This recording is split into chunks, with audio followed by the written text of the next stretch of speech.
우리는 수십 년 동안 일본을 따라잡기 위해 달려왔습니다. 경제규모, 제조업, 반도체, 조선업, 그리고 군사력까지.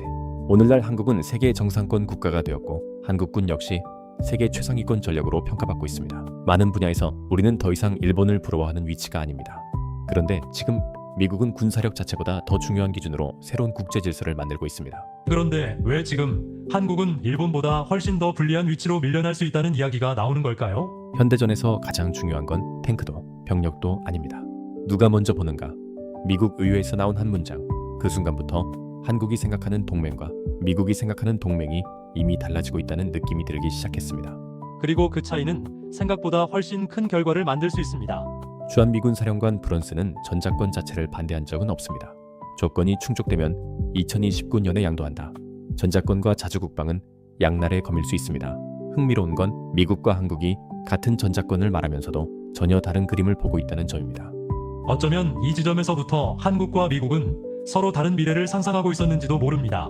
이재명 대통령은 스스로 지키는 것이 국가의 근본이라고 말합니다. 반면 브런슨은 시기가 아니라 조건을 강조합니다. 하나는 주권을 말하고 있고 다른 하나는 전쟁 수행 체계를 말하고 있습니다. 많은 사람들이 전작권 환수를 단순히 주권 회복으로 생각합니다. 하지만 실제 구조는 훨씬 복잡합니다. 전략 폭격기, 핵 잠수함, 항공모함 전단, 이런 미국의 전략 자산은 전작권이 넘어와도 여전히 미국이 통제합니다.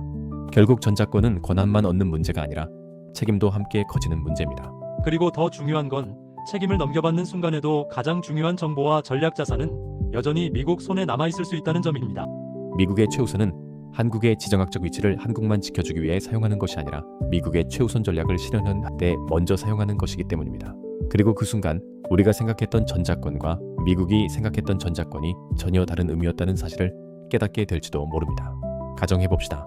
2029년 한국은 전작권을 가져왔습니다.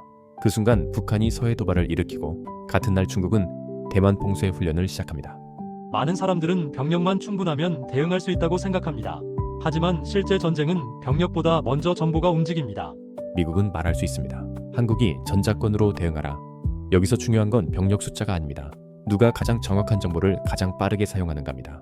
미국은 중국 잠수함 위치, 위성정보, 핵심 ISR 네트워크를 가장 먼저 어디와 공유할까요? 그리고 만약 그 답이 한국이 아니라면 어떤 일이 벌어질까요? 권한은 선언으로 얻을 수 있습니다. 하지만 정보와 감시, 정찰 능력은 하루아침에 만들어지지 않습니다. 만약 가장 중요한 정보가 몇 분만 늦게 도착해도 결과가 바뀌는 상황이라면 어떨까요? 만약 지휘 책임은 한국이 지는데 가장 중요한 정보는 미국이 쥐고 있다면 어떨까요? 그 순간 전작권은 자산이 아니라 부담이 될 수도 있습니다. 최악의 경우 일본은 미국과 같은 눈으로 전장을 보고 있는데 한국은 한 박자 늦게 움직이는 상황이 올 수도 있습니다. 그 순간 한국군 세계 5위는 눈을 가린 채 싸우는 5위가 될 수도 있습니다. 예전 일본은 미국 무기를 사는 고객이었습니다. 지금은 다릅니다. 일본은 이제 미국 미사일을 함께 만들고 함께 배치하고 함께 공급망을 운영하는 공동 운영자에 가까워지고 있습니다. 쉽게 말하면 미국과 일본은 지금 같은 회사처럼 움직이기 시작한 겁니다. 미국은 설계하고 일본은 생산하고 유지합니다. 전쟁이 발생하면 미국은 이런 나라를 가장 가까운 파트너로 대우합니다. 그리고 이미 일본은 그 지도 안쪽으로 들어가고 있습니다. 반면 한국은 자주국방과 독자 노선을 말합니다. 하지만 현실은 최첨단 정보와 전쟁 네트워크를 가진 미국과 점점 거리감이 생기기 시작하는 상황일 수도 있습니다. 미국은 지금 조선업까지 포함한 새로운 전쟁 공급망을 만들고 있습니다. 문제는 한국이 중요하지 않다는 것이 아닙니다. 오히려 미국은 반도체, 배터리, 조선 방산에서 한국을 점점 더 필요로 하고 있습니다. 그런데 한국은 여전히 정치와 외교의 혼선 속에 머물러 있는 듯 보입니다. 문제는 한국군이 약한 게 아닙니다. 문제는 미국의 전략 우선순위 속에서 한국이 일본과는 다른 위치로 밀릴 수 있다는 점입니다.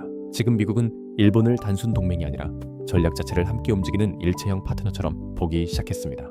일본과 한국의 가장 큰 차이는 군사력이 아닐 수도 있습니다. 일관성입니다. 일본은 정권이 바뀌어도 미국 중심 안보 질서라는 큰 방향이 거의 변하지 않았습니다. 미국은 일본을 보며 10년 뒤에도 비슷할 것이라고 예상할 수 있습니다. 미국은 지금 중국 견제, 반도체 봉쇄, 공급망 재편, 대만 리스크에 극도로 민감해져 있습니다. 그런데 한국은 친중적으로 해석될 수 있는 발언, 애매한 전략 메시지, 균형 외교 같은 노선으로 미국과 미묘한 톤 차이를 반복하고 있습니다. 그 사이 일본은 미국과 함께 만들고 함께 움직이며 같은 방향을 바라보기 시작했습니다. 한국도 핵심 군사산업 실행 파트너로 가치가 급등한 현재 충분한 가능성을 가지고 있습니다. 우리는 일본을 따라잡기 위해 수십 년을 달려왔습니다. 그리고 이제야 비로소 세계 정상권에 올라섰습니다. 그런데 지금 미국은 새로운 질서를 만들고 있습니다. 만약 그 질서 속에서 일본은 안쪽으로 들어가고 한국은 밖에서 망설이게 된다면 우리는 어렵게 따라잡은 일본을 다시 멀리서 바라보게 되는 건 아닐까요?